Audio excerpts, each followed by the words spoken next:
comment tu vas? Ça va bien, merci. Bienvenue sur After Fight. Merci de m'inviter. Bienvenue aussi dans le sud de la France. Ouais. De passage, c'est ça? Ma famille vit ici, mon fils vit ici, donc tous les mois je rentre, mais un peu plus loin, vers Béziers plutôt.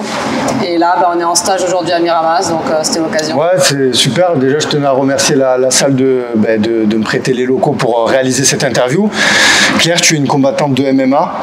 Tu fais partie de l'élite en France. Actuellement, tu es au Rising. Mais je voudrais qu'on retrace un petit peu ton parcours. Tu as commencé le MMA dans une époque où c'était même pas légalisé. Mm-hmm. Tu peux nous dire comment tu as fait la connaissance de ce sport et par quelle discipline tu as commencé? Alors, j'ai commencé les sports de combat, j'ai commencé la boxe thaï en Guyane, parce que j'habitais en Guyane avant. Et j'en ai fait pendant 5 ans. Après, j'ai eu mon fils. Et après mon fils, je me suis mis au jiu-jitsu. Et j'ai côtoyé pas mal de Brésiliens. J'ai été souvent au Brésil. Et c'est là-bas que j'ai vu mon premier combat de Vale Tudo, dans le nord du Brésil. Donc à l'époque, c'était inconnu pour moi. C'était juste des mecs en slip dans une cage. C'était vraiment à l'ancienne. Et après, petit à petit, j'ai connu des gens qui en faisaient en Guyane. Et j'ai essayé vite fait, vraiment sans plus. Et puis voilà, je me suis dit, tiens, pourquoi pas, j'ai envie de me remettre au combat. Mais la boxe thaï, ça devenait un peu ennuyant, tu vois. Donc je me suis dit, allez, maintenant que je fais du jiu-jitsu, j'ai envie de me mettre au MMA. Et pour ça, il a fallu que je quitte la Guyane parce que c'est pas très développé là-bas, surtout au niveau que je voulais en faire. Et voilà, alors, il s'est passé un truc en Guyane, mon appart a brûlé en fait. Et je me suis dit, tant qu'à faire, j'ai plus rien, vas-y, je me barre en France. Et j'ai commencé le MMA là il y a 6 ans à Paris. Et du coup, sur un coup de tête. Ouais, donc en Guyane, tu as fait la boxe thaï. Ouais. Tu as fait un peu de compétition là-bas, ouais. C'est resté amateur. Est-ce que tu étais en professionnel? Alors, on faisait pas trop amateur, pro, parce qu'on allait au Brésil, on allait au Suriname, donc c'est pas des trucs officiels, c'est un peu, voilà, on combattait sans protection, tu vois. Je suis allée aussi combattre en Thaïlande, à Pattaya, je suis allée combattre en championnat de France aussi, semi-pro. Donc ouais, j'ai fait une quinzaine de combats en tout, tu vois, amateur et semi-pro, on va dire. Et d'où ça t'est venu, cette passion pour les sports de combat? Je saurais pas te dire, je pense que en fait, moi je viens de la gym à la base, j'ai fait beaucoup de gym à très haut niveau. Et j'ai arrêté à 17 ans et après j'avais besoin de continuer, mais quelque chose d'encore plus, qui me pousse encore plus, qui me challenge encore plus, de l'adrénaline, etc. Et je suis rentrée un peu comme ça dans une salle de boxe sans vraiment savoir ce que je cherchais. Et le premier cours, ça m'a fait de suite, ça m'a dit, c'est ça, je veux faire ça. Dans ce cours, tu étais la seule fille? Alors j'ai aucun souvenir, franchement, peut-être une ou deux, mais maximum. Ça t'a pas dérangé ça? Non. Et ainsi que t'es proche justement d'aller faire un sport où t'allais prendre des cours alors que t'es une fille? Ouais. Non. Juste avant de faire de la boxe, j'ai fait un peu de capoeira pour être avec des potes et tout, tu vois. Okay. Et on va dire que c'était la transition gym combat, c'était capoeira, tu vois. C'est vraiment le juste milieu. Et moi je traînais beaucoup tout le temps avec des mecs, tu vois. Je m'entends mieux avec des gars, donc ça m'a jamais dérangé de m'entraîner avec des mecs. Et ouais, la boxe, c'était un univers qui m'a de suite qui m'a plu. Et puis voilà, après je me suis jamais arrêtée. Et donc, j'ai envie de dire, histoire tragique quand même, tu as ton appartement qui crame, tu reviens en France, du coup, quand tu arrives en France, tu travailles. Est-ce que tu travailles? Je galère, franchement, c'était galère parce que je me disais, mais qu'est-ce que je vais faire? J'étais entraîneur de gym en Guyane. Et là, je me dis peut-être je vais faire du coaching, tiens, c'était un peu, ça commençait à être à la mode et tout, là, je me suis dit je vais faire quelques coachings à droite à gauche. T'avais passé un BPGEPS ou pas du tout? Ouais, j'avais déjà le BPGEPS, je l'avais déjà. Donc j'ai fait ça pour m'en sortir aussi. Au début, j'avais le chômage, donc c'était pas trop l'urgence, on va dire. Et voilà, je me suis débrouillée pendant quelques mois. Et puis après, quand j'ai vraiment commencé le MMA, je me suis dit non, je vais en faire mon métier, je vais en faire jusqu'à ce que j'en gagne ma vie. Je gagne ma vie avec le MMA.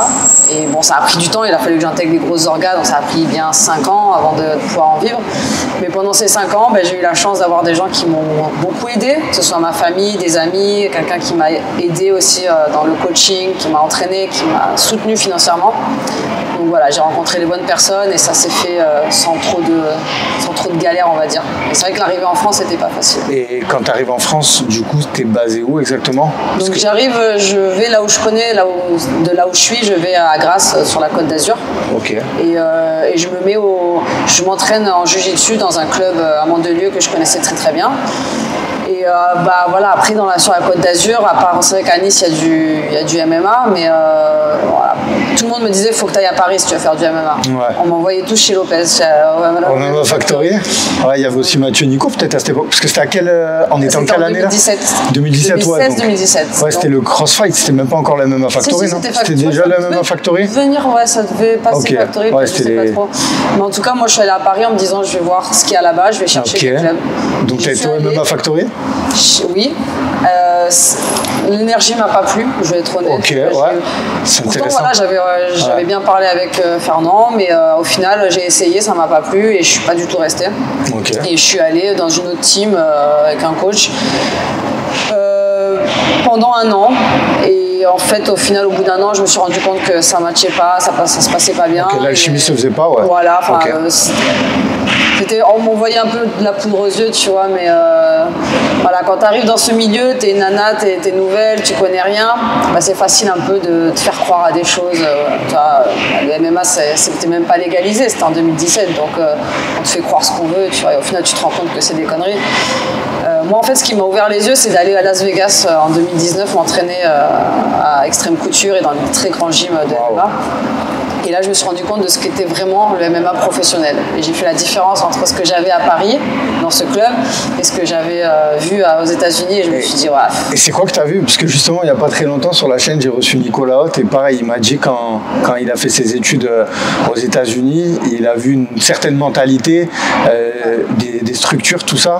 Toi, c'est ça? Alors, il y a plein de choses. Déjà, il y a le côté professionnel. Tu vois, la structure, c'est ce que j'ai aujourd'hui à Londres. C'est, voilà, le matin, tu as les entraînements pro, l'après-midi, le soir, toute la journée, les mecs s'entraînent et c'est pas, t'attends pas que la salle ouvre à 18h, tu vois. Et donc, t'as les structures, t'as la mentalité, t'as les coachs qui sont expérimentés, ils ont 30 ans d'expérience, tu vois.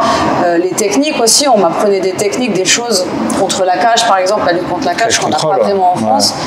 Et c'est là que je me suis rendu compte que ce que j'ai appris pendant 1 an, c'était plus ou moins de la merde, quoi, pour être honnête. Bullshit, voilà, bullshit. Et puis voilà, j'avais connu un entraîneur aussi à ce moment-là, un Français, mais qui s'était entraîné aux États-Unis, qui m'a beaucoup coaché après en combat et qui m'a ouvert les yeux, quoi. Il m'a dit mais c'est pas ça le MMA, c'est pas ce que tu fais à Paris.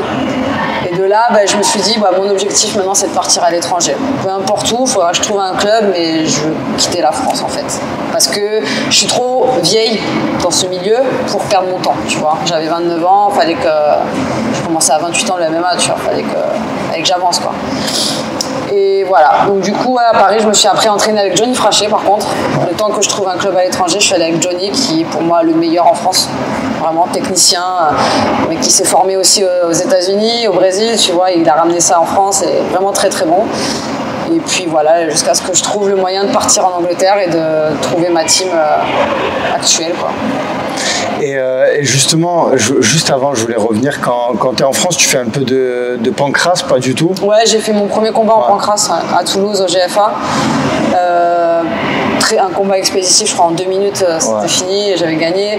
Mais je me suis dit, j'avais dit à la personne qui m'entraînait, je veux plus faire de pancrace, vas-y, je veux qu'on aille sur du MMA vraiment, parce que c'est pas ce que je veux faire, quoi. Okay. On va faire du grappling. Donc j'en ai fait qu'un et après on est parti sur des combats au Luxembourg, en Allemagne, en Pologne. Direct à l'étranger, ouais. Et toi, comment tu as trouvé la force justement de jamais abandonner cette envie de réussir dans ce sport? Parce que voilà, c'est même autour de toi, j'imagine que quand tu disais que tu veux faire ça de ton métier, à l'époque c'était pas légalisé, on savait même pas ce que c'était pour la plupart. Donc où tu as puisé cette force?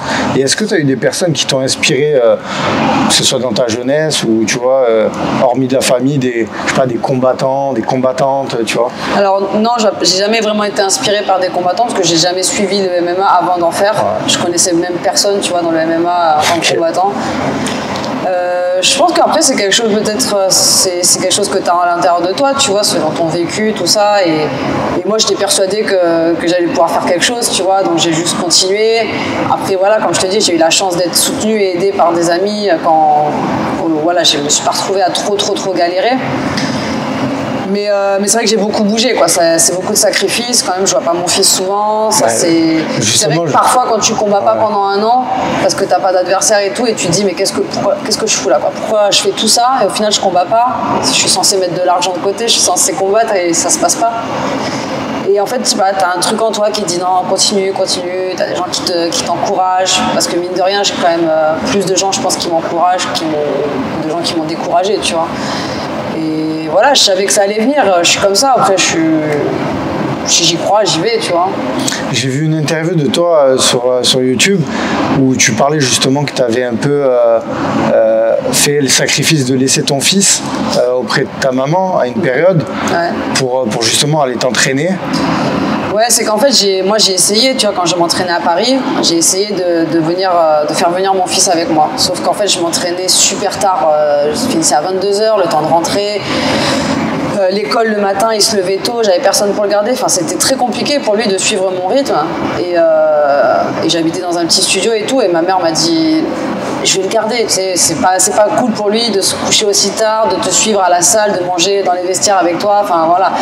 Et j'ai dit, ok, bon, c'est temporaire, temporaire, jusqu'à ce que je me pose. Sauf que 1 an après, je pars à Londres parce que je décide d'aller à l'étranger. Et à Londres, c'est encore pire parce qu'à Londres, c'est dur de trouver un appart, c'est dur de se loger. Enfin, si c'est pas une chambre que t'as, tu vois, c'est dur d'avoir un appart, quoi. La vie, elle est chère. Et puis après, maintenant, il y a la barrière de la langue aussi, tu vois. Il faudrait que je le mette dans une école où ils parlent tous anglais. Je me dis, voilà, pour l'instant, c'est encore compliqué. Mais en fait, on a trouvé un bon équilibre avec le temps. Je viens tous les mois. Toutes les 3 semaines, je rentre à la maison. Et puis après un combat, on part en vacances. C'est ça qui est bien aussi, c'est que je peux me permettre de partir 1 mois si je veux, si j'ai l'argent, tu vois, après un combat. Et lui, il voyage et tout, il voit plein de trucs, il vient en Angleterre. Il a quel âge ? Il a 10 ans et demi. D'accord. Et au final, aujourd'hui, on a trouvé un bon équilibre et ça lui convient aussi. Et puis voilà, après, je sais que j'ai pas 10 ans devant moi, tu vois, dans le MMA. Ça va s'arrêter dans quelques années. J'ai 35 ans. Ah, mais en tout cas, je voulais souligner que j'ai interviewé beaucoup de combattants, combattantes et d'avoir entendu ça, que tu as fait ces sacrifices-là, de perdre un peu de temps avec ton fils, ben, je trouve que c'est vraiment quelque chose d'honorable et respectable pour le... Après, ça dépend des choix qu'est-ce que tu veux mettre en priorité. C'est-à-dire que moi, je pourrais décider d'être tous les jours avec mon fils et d'aller faire un métier qui me plaît pas et lui montrer que ben, voilà, la vie, c'est ça, c'est aller bosser dans un truc qui te plaît pas de 9h à 5h, etc. Ou lui dire, regarde, tu vois, tu peux faire des choses différentes, des choses extraordinaires. Alors oui, ça va te demander un côté pénible, tu vois, des sacrifices, mais regarde les bons côtés. Regarde comment on voyage, regarde ce que je fais, regarde ce que je peux rapporter aussi, tu vois. Tu lui montres tes combats ? Oui, il les voit après. Il les voit en direct live, après, ouais. Pas en live, mais après il les regarde et en plus il est super fier et je pense qu'il y a j'essaie de l'inspirer d'une manière différente. Donc il y a du bon et du mauvais dans tout, tu vois, et après il faut choisir quel bon, quel mauvais tu veux, quoi. Je pense en tant que fils, on aurait tous aimé avoir une maman qui fait du MMA, tu vois. Arrête maman, t'es embarrassante. Je dis quoi? Je dis regarde à l'école, c'est qui la maman la plus cool là, qui fait des combats? C'est moi. C'est la maman qui casse la gueule à toutes les autres mamans surtout. C'est une mère gênante comme ça. Et toi, comment t'as vu un peu l'évolution du MMA féminin en France? Là, quand on voit des Manon Fiorot qui sont à l'UFC, Nora Cornol, dont tu es très proche, qu'est-ce que ça te fait? Et en sachant que toi, tu fais partie aussi, comme je l'ai dit en début d'interview, de l'élite, tu es au Rising. On va y venir un peu plus loin, mais c'est les meilleures organisations dans le MMA. Ouais, c'est une grosse organisation. Ouais. Bah, je t'avoue que j'ai suivi un peu de loin en fait le MMA depuis que je suis partie il y a 4 ans, 5 ans à l'étranger. Le MMA français, je l'ai suivi, mais de loin. En fait, c'est comme le reste, ça se développe autant chez les filles, il y a toujours moins de filles évidemment que de mecs, mais tu vois que les proportions elles restent les mêmes. Tu vois, il y a quand même, je sais pas, une bonne dizaine de filles qui évoluent à un très bon niveau en France, je pense, tu vois, dans des belles orgas et tout. Donc il y a toujours 10% on va dire, de filles dans une salle, tu vois, 10% dans l'élite. Et au niveau UFC, on a deux filles, c'est ça? Nora et Manon, il n'y en a pas d'autres? Il y avait, ouais, mais non, à l'heure actuelle, il y avait Zara, maintenant il n'y a plus. Ouais, il y avait Zara. Mais ouais, doucement, mais sûrement. Mais en tout cas, celles qu'on a, je trouve qu'elles ont vite percé, tu vois. Nora, elle est partie à l'UFC, elle avait quoi, 6 combats? 7 combats peut-être, tu vois. Franchement, c'est ouf, quoi. 7 combats, tu pars à l'UFC comme ça, et en plus, tu gagnes ton premier combat. Manon, ben voilà, Manon, elle est là où elle est. Elle a monté les échelons petit à petit, et là, elle est dans le top mondial, tu vois, de sa caté. Donc, le peu qu'on a, franchement, on peut dire qu'elle elles se sont bien implantées. Moi, au Rising, j'ai combattu que les meilleurs. Tu vois, j'ai pris la numéro 1. Là, je vais prendre une grosse pointure. J'ai pris Rena au premier combat, qui est une très très grosse star. Donc voilà, mine de rien, tu vois, on n'est pas beaucoup, mais on est là où il faut, quoi. Et toi, quand tu commences du coup le MMA, la compétition, est-ce que tes objectifs c'est l'UFC ou c'est d'en vivre? Non, c'est d'en vivre. Ouais. C'est d'en vivre. En fait, je me suis jamais fixé l'UFC. J'avais l'UFC en tête parce qu'en fait, c'est la seule chose que je connaissais en vrai. Tu vois, donc je connaissais rien en MMA. Mais je voulais faire partie des meilleurs. Ça, c'était le truc, et en vivre. Et en fait, aujourd'hui, je me rends compte que c'est là où je suis. C'est que moi, ma catégorie 49 kg, il n'y a pas à l'UFC. Mais là où je combats au Rising, c'est les meilleurs mondiales de ma caté qui sont là-bas. Donc je suis parmi les meilleurs et j'en vis. Aujourd'hui, j'en vis du MMA, tu vois. Alors, j'en vis pas à la McGregor, mais j'en vis. C'est déjà ça, tu vois. Et voilà, j'ai atteint ce stade. Maintenant, voilà, petit à petit, tu rajoutes des objectifs, bien sûr, à ta carrière. Mais voilà, c'était ça ce que je voulais. Et l'UFC ne m'attire pas spécialement. Si demain il y a ma KT, je suis pas sûre que j'ai envie de quitter le Rising pour aller à l'UFC, tu vois. Je suis même sûre que j'ai pas envie de quitter le Rising pour aller à l'UFC. Ah ouais, clairement. Ouais. Okay. Et le Rising, on sait que on en parlait en off, ça a été racheté par. C'est l'ancêtre du Pride. Ouais, le Pride avait été racheté par l'UFC en fait. Et du coup, celui qui avait conçu le Pride a créé le Rising, qui est la petite sœur du Pride, quoi. Avec les mêmes règles, c'est-à-dire les coups de pied au visage. Voilà, les pénaltys, les soccer kicks, tu vois, tout ça. Le fait que ça se fasse très souvent dans un ring, alors maintenant ils font un peu de cage, mais le plus souvent c'est un ring. La même mise en scène, tu vois, le show, il y a 50 000 personnes dans un stadium, enfin, c'est le même esprit que le Pride, et ça me... Moi, la première fois que j'ai été au Rising, je crois que c'est une émotion qui me quittera jamais. J'en ai encore, franchement, quand j'en parle, ça m'a fait des frissons. C'était incroyable, quoi. T'avais l'impression d'être dans un concert, mais d'être toi la rockstar, tu vois. Et le monde, les lumières, la musique aussi, tu vois, la musique très typique du Rising. Franchement, je pourrais pas renoncer à ça pour aller à l'UFC. L'UFC, ça me paraît tellement fade au niveau du show à côté. Alors attention, le niveau, bien sûr. Très très haut niveau, c'est les meilleurs.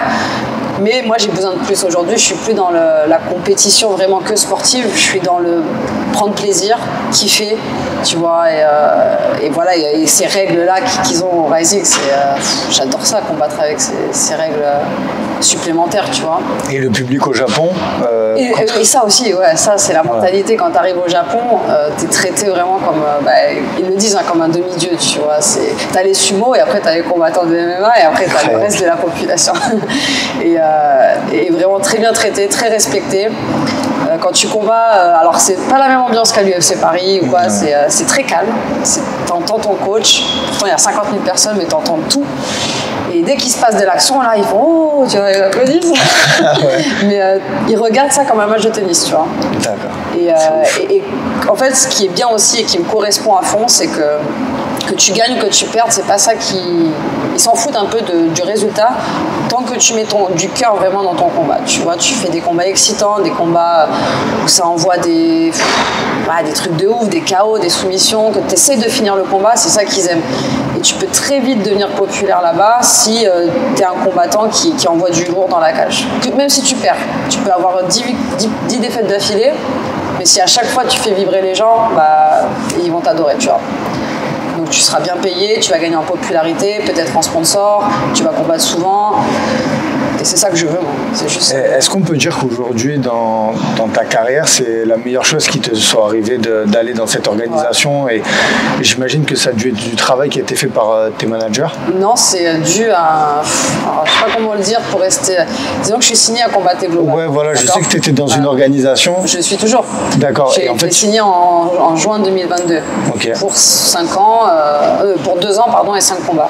Sauf qu'en fait, ils ont galéré à me trouver des combats. Ça fait 18 mois que j'ai pas combattu au Combatté. Donc moi, j'ai changé de manager et je lui ai dit, écoute, il faut faire quelque chose. Et il a réussi, donc le contrat est très, très fermé, donc c'était dur d'être relâché, mais il a réussi à autoriser de combattre à l'extérieur au Rising. Donc le Combatté et le Rising ont un partenariat. Voilà, ouais. Donc je suis autorisée qu'à combattre au Rising, tu vois. Et en fin de compte, c'était un mal pour un bien, parce qu'aujourd'hui, en 10 mois, j'ai 3 combats au Rising. puis je combats là où je rêvais de combattre en fait, tu vois. Donc oui, je suis clairement là où je voulais être. Ouais. Et je voulais qu'on revienne c'est en 2018 contre Nicole Stoll. Première défaite. Ta première défaite. Ouais. Comment tu l'as vécu? Comment ça s'est passé mentalement? J'imagine que, en sachant que tu étais sur 3 victoires d'affilée, il y a une remise en question. Est-ce que tu en as tiré des ajustements? Tu as perdu par soumission dans le premier round. Ouais, bien sûr, il y a toujours des remises en question. Sachant que tes 3 combats avant, c'était toi qui gagnais dans le premier round, quoi. Et en plus, ce combat-là contre Nicole, je l'allume pendant tout le round et à la fin, je suis tellement à fond dans mon ground and pound qu'elle m'attrape le bras. Donc en fait, c'est vraiment un manque d'expérience. J'avais pas passé beaucoup de temps dans la cage. Au final, en 3 combats, tu vois, je gagnais au premier round. Et voilà, manque d'expérience, manque de lucidité, de stabilité, tout ça. Et puis là, oui, à un moment donné, je me remets en question. Et c'est là que je commence un peu à voir ce qui se passe à l'étranger aussi, tu vois, et à voir que j'ai pas forcément tout ce qu'il faut. Et que si j'ai gagné mes premiers combats, c'est aussi par rapport à mes acquis d'avant, mais qu'aujourd'hui, j'apprends pas assez, tu vois, j'évolue pas assez. Gagner, en fait, des fois, tu te remets pas en question quand tu gagnes, et tu devrais, mais tu te remets pas en question. Et tu te rends pas compte que tu évolues pas. Moi, quand je regarde mes premiers combats, c'est pas bon ce que je fais. Je gagne, mais c'est pas bon. Donc là, je re-regarde et je me dis, ok, il y a quelque chose qui va pas. Et puis, je pense que le coaching faisait partie des choses qui allaient pas, tu vois, enfin, c'est bien sûr. L'équipe, l'entourage.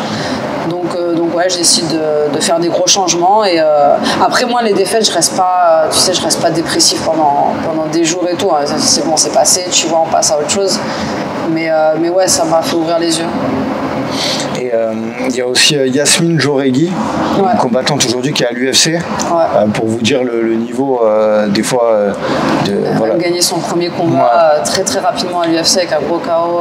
Elle est très très forte. Elle, je l'ai prise en finale du tournoi Combat et Global, parce que j'ai fait un tournoi de 3 combats dans la soirée. Et on était en finale toutes les deux et elle a gagné par TKO en boxe en fait, debout. Je suis tombée et j'ai pas pu continuer le combat et elle a gagné. Et elle, ça a été un combat très très dur. Enfin, la fin du combat était très très dure. C'est la première fois vraiment que je sentais la puissance d'une fille, la puissance des points sur un combat, quoi.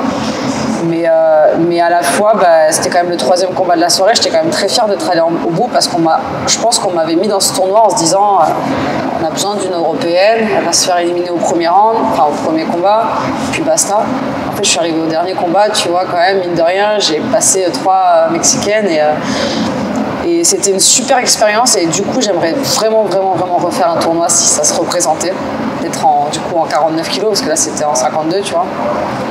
Et voilà, et puis après, Jasmine, il n'y a pas de honte à perdre contre une fille comme elle, mais voilà, c'est comme ça, c'est le MMA, tu vois, tu gagnes, tu perds, t'as rien à dire, hein, t'as pas été le meilleur cette soirée-là, c'était comme ça. Et pareil pour le combat au Rising, bon, les noms, je suis pas très bon, Seika Izawa, c'est le dernier. Ouais. C'était un combat, c'était pour la ceinture, déjà, c'était incroyable qu'il me donne un combat pour la ceinture après au bout de mon 2e combat, tu vois, au Rising. La fille, elle est numéro 1, elle est invaincue. Elle n'est pas juste numéro 1 au Rising, elle est numéro 1 mondial, tu vois. C'est de 49 kilos, c'est la meilleure. C'est la meilleure. Et elle a même du mal à trouver un peu des adversaires, tu vois.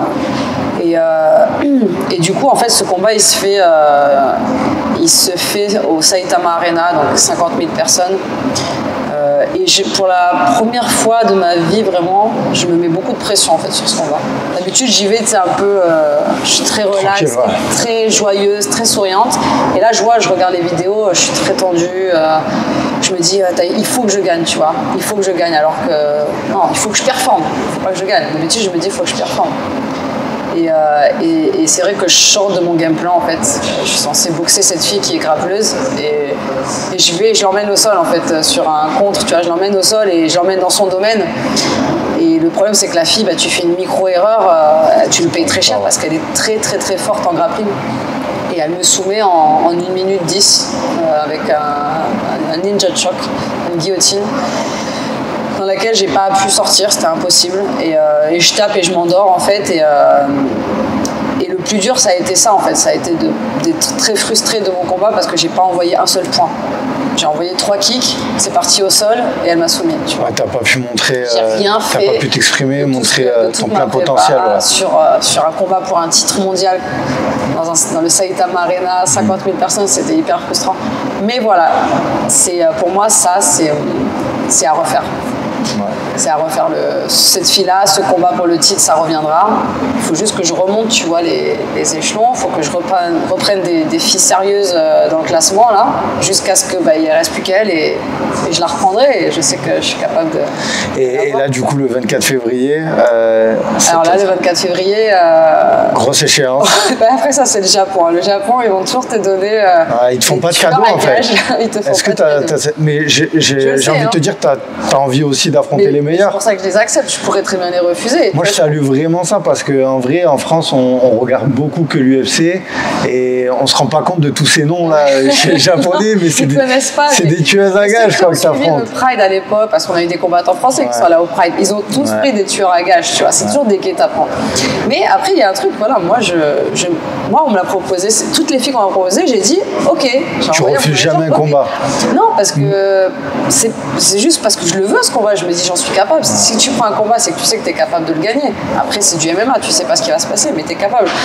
Et ce combat, je le prends parce qu'il me plaît, parce que la fille, elle est ancienne championne du Rising, ancienne championne de l'Invicta, elle a 15 ans de MMA, elle a 30 combats, elle a 26 ou 23 victoires, je sais pas. Enfin, c'est une figure. Donc pour moi, battre cette fille, c'est retourner dans la course, quoi.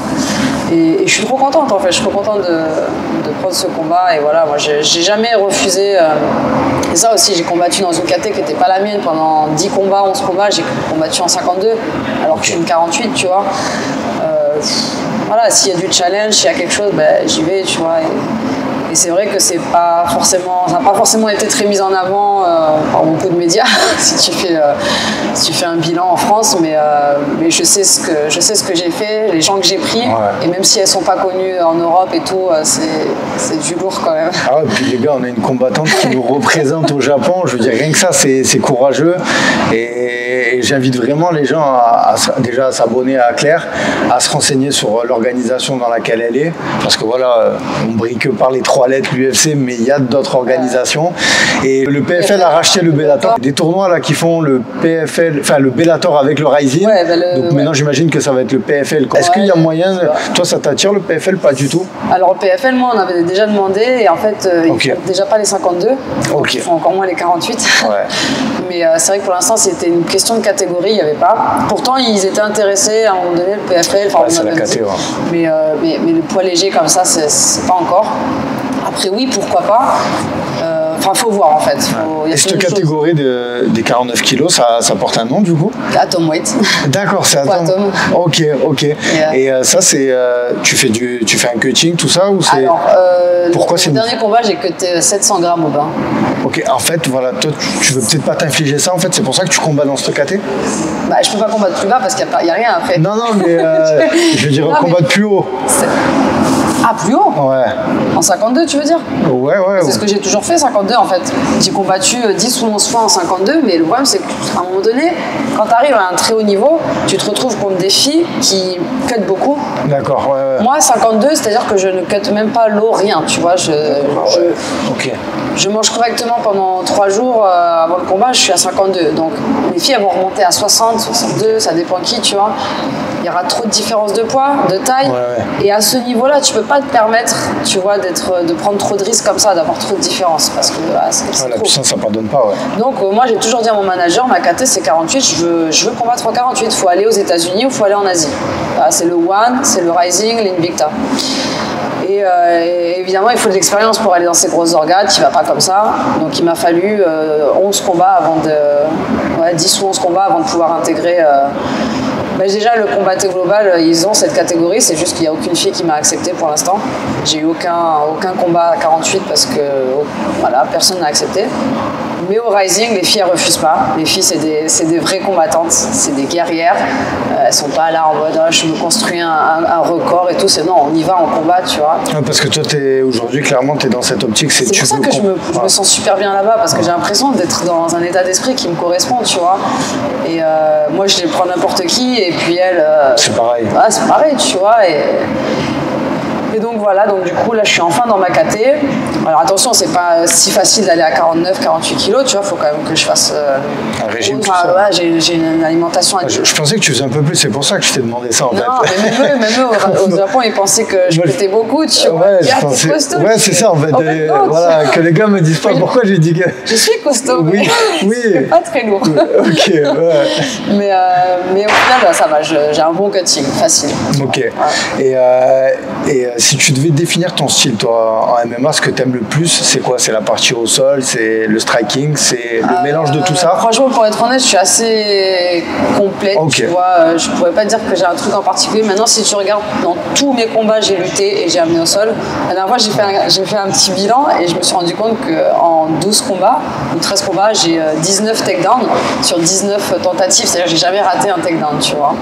Et tout, à chaque fois que je veux aller au sol, j'y vais au sol. Et le problème, c'est que à la fois, je suis bonne en attaque au sol. Enfin voilà, j'ai beaucoup de soumissions au TKO, mais toutes mes défaites sont aussi par soumission. Okay. Donc, tu vois, je pourrais pas te dire, je suis pas une grappleuse, je suis pas une lutteuse, je suis pas une strikeuse, mais j'arrive un peu à m'adapter et à faire les transitions entre chaque partie. Et surtout, voilà, la lutte cage, en fait, c'est quelque chose que j'ai beaucoup développé depuis que je suis à Londres. Parce que Brad Pickett, c'est mon coach, c'est un ancien combattant de l'UFC. Ouais, grave. Tu le connais? Ouais, bien sûr. Lui, son truc, c'est la lutte cage, donc il nous en fait beaucoup. Cage control, du coup. Ouais. Toute la partie en enchaînement. Ouais, la lutte contre la cage, quoi, qui est vraiment une partie à part dans le MMA, tu vois. Incroyable. C'est pas de la lutte, c'est pas du sol, c'est à part. Et ça, c'est quelque chose que j'aime beaucoup. Ça correspond à combien d'heures d'entraînement, toi, à peu près? 1, 2, 3. On en fait bien. J'en sais rien, moi. 4-5 heures. Ouais, c'est beaucoup quand même, quoi. Ouais, sachant tout ce que tu as à faire. Il y a bien 3 sessions de lutte contre la cage, tu vois, en tout. Voilà, plus les sessions de drill privées, tu vois, on va dire, les cours privés et tout. Donc non, voilà, ça c'est une partie que j'aime beaucoup, la cage. Et j'essaie voilà, d'avoir des bonnes transitions entre chaque discipline. Et justement, tu me parles de Brad Pickett. Aujourd'hui, tu t'entraînes là-bas, donc en Angleterre. Ouais. Tu peux nous parler un peu de l'ambiance de ce club, les coachs, le staff qui t'entoure, une journée type. Ouais. Voilà, comment ça se passe dans la prépa de Claire Lopez? Ça fait 2 ans qu'on a ouvert le gym, vraiment, parce qu'avant on s'entraînait un peu à droite à gauche. Tu vois, on était une petite team avec Brad, on était 10-15 fighters, on le suivait, n'importe où il allait, on le suivait. Et il y a 2 ans, il a enfin trouvé un local. On a une salle immense. Il a un peu copié le principe de l'ATT à Miami, l'American Top Team. Lui, il vient de là-bas, tu vois. Il voulait la même chose à Londres. Et il a trouvé sa salle, voilà, c'est immense, il y a une cage, un ring, 2 tapis, tu vois, des cages comme ça contre le mur, les saunas, il y a tout. La salle de prépa physique, les massages, il y a tout. Et donc on a tout ce qu'il faut au même endroit, donc ça déjà c'est cool. De 9h du mat à 9h du soir, on peut être dans la salle et s'entraîner. Donc maintenant on est devenu un gros club, donc on a 60 combattants professionnels et amateurs. Mais quand je dis amateur, c'est le niveau amateur anglais, il faut savoir qu'il est très très haut, tu vois. Donc, quand on voit le Cage Warrior et tout. Voilà, le Cage Warrior, c'est des mecs. Académie et tout. Ça. Et l'ambiance elle est très très bonne parce qu'en fait tu sais c'est le coach un peu, c'est le head coach qui va donner un peu l'énergie de la salle. Et Brad c'est un mec qui est complètement taré dans sa tête, il est complètement débile, tu vois, c'est une légende mais il est très drôle et il amène cette énergie dans l'entraînement. Donc voilà, à la fois très très technique et super ambiance et du sparring de très bonne qualité aussi, parce que c'est ça le truc, c'est on est une dizaine de filles, donc déjà t'as le choix, t'as des filles de ton poids, t'as des mecs légers aussi, tout comme t'as des mecs de 100 kilos, donc t'en as pour tous les goûts, tous les styles, tu vois. T'as tout ce qu'il faut, quoi. T'as tout ce qu'il faut et je suis super contente d'être là-bas, ça fait 4 ans et j'ai vu la progression, et je me sens bien aussi. Alors je suis pas fan de Londres, mais je suis fan de ma team. Ouais. Et forcément, je vais te dire ça, le MMA il est ultra démocratisé en France. Et tu parlais de Johnny Fraché, je sais que tu es proche de Nora Cornol, elle s'entraîne à l'US Metro et tout. Des fois, ça te titille pas un peu de revenir faire une prépa pour un combat au Rising en France? Non, vraiment? Non. J'étais super contente d'aller voir Johnny à l'US Metro il y a peut-être 2 semaines, je ne me rappelle plus, j'ai pas la notion du temps, mais voilà, je voulais voir parce qu'il voulait me faire visiter. C'est un super projet qu'il a, tu vois, qu'il a monté. Je suis très contente pour lui. Et, tu vois là-bas, c'est comme un petit pôle, tu vois. Tu as un peu les meilleurs qui vont là-bas, de plus en plus d'ailleurs. Et j'ai trouvé ça super cool, surtout de m'entraîner avec Johnny, avec Nora. Maintenant, faire une prépa complète, moi j'ai du mal un peu avec Paris déjà, pour commencer. Ok, la ville. Je ne m'installerai plus à Paris, tu vois, j'ai eu ma dose. C'est le climat, c'est quoi? C'est les embouteillages? Peut-être les gens aussi, mais c'est un tout. Mais après, même au-delà de ça, je sais qu'aujourd'hui en France, ça se démocratise, ça évolue, etc. Mais on n'est comme toujours pas au niveau de ce qui se fait à Londres, de ce qui se fait aux États-Unis. Donc si moi je décide de partir de Londres, ce serait pas pour aller à Paris, tu vois, ce serait peut-être pour aller aux États-Unis mais pas à Paris. Je pense que c'est en voie de développement, mais c'est pas encore. Pourquoi partir de Londres en fait, tu vois, pour aller à Paris, je vois pas trop l'intérêt. Bien sûr. Et en termes de distance par rapport au sud de la France, ça change pas grand-chose non plus, donc j'aurais pas d'intérêt vis-à-vis de ma famille et de mon fils. Donc non, je pense pas. Ok. Je suis sûr que non. Claire, si je te demande ton plus beau souvenir dans le MMA jusqu'à présent? La cérémonie d'ouverture du Rising.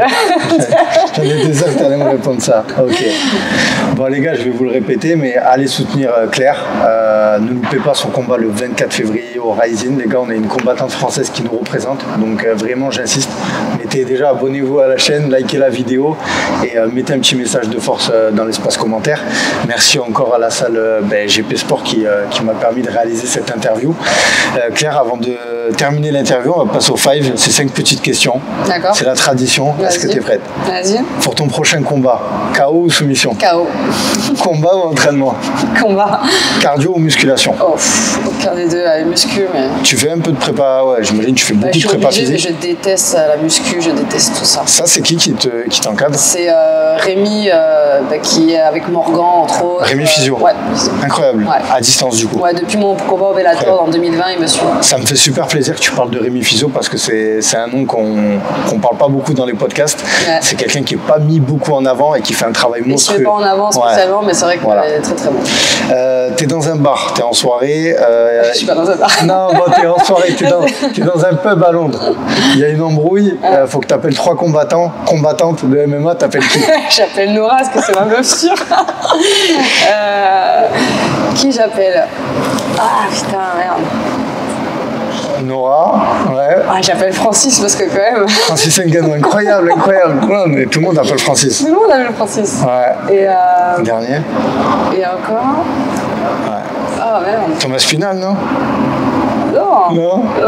Léon Edouard, non, toi tu cherches dans les poids lourds. Non, pas spécialement. Ouais. Non, parce qu'en fait, le problème, c'est que moi, mes combattants préférés, c'est que des poids légers. Tu vois, c'est 57-61, c'est ma caté préférée. Même chez les hommes? Ouais, Dillashaw. Faber, tous ces gars-là, j'adore, Brad Pickett. Mais je me dis, dans une embrouille, mais j'adore cette caté. Moi, c'est eux que je regarde. Je regarde pas les au-dessus de 70 et tout, j'ai du mal. Donc, je n'ai même pas de nom en tête qui me vient. Il n'y aura pas de troisième. Ouais, Nora et Francis. Oh, c'est bien, ça suffit, ça fait le job. Francis, et quand tu n'es pas en période de combat, qu'il n'y a pas de régime, ton repas préféré? Ah, les tacos mexicains, les vrais tacos. Les vrais tacos mexicains. Okay. Et Claire, merci beaucoup de m'avoir accordé du temps. C'était vraiment un plaisir déjà de te rencontrer, de te voir dans le sud de la France avant cette grosse échéance. Je vais te souhaiter vraiment le meilleur. Et force à toi et plein de bonnes choses. Et je vais te laisser le mot de la fin. Si tu as des personnes à remercier, des sponsors, je ne sais pas si tu es sponsorisé. Ouais, au niveau sponsor, moi j'ai mon nutritionniste qui est Purple Belt Kitchen, que un peu les gens connaissent dans le milieu du jiu-jitsu. C'est un black belt de jiu-jitsu et qui est nutritionniste et qui me suit depuis 2020 aussi. Et voilà, on parlait tout à l'heure du poids. Il a fait un très très gros travail avec moi parce que je mangeais n'importe comment. Et aujourd'hui, mon poids de force, si tu veux, il a 4 kilos de moins qu'il y a 6 ans en arrière, tu vois. Donc voilà, lui, gros travail. Rémi pour la prépa physique. Et puis voilà, après sinon... les autres, c'est plus des Anglais, mais ça sert à rien d'en parler. Mais bon, voilà, merci à tous ceux qui me suivent. Et puis voilà, si je peux avoir des nouveaux followers, parce que franchement, ce qui se passe au Japon, on s'en rend pas compte en Europe, mais c'est top. C'est un gros niveau aussi. C'est vraiment des machines. Donc, voilà, faut suivre, faut aller chercher l'info. Elle n'est pas forcément dans nos réseaux sociaux, mais vous ne serez pas déçus. Vraiment, c'est des shows de très très haute qualité au Rising. Donc voilà, j'espère que vous allez suivre le prochain. Donc les gars, je compte sur vous. Abonnez-vous à Claire et allez lui donner de la force. Merci beaucoup Claire. Merci beaucoup.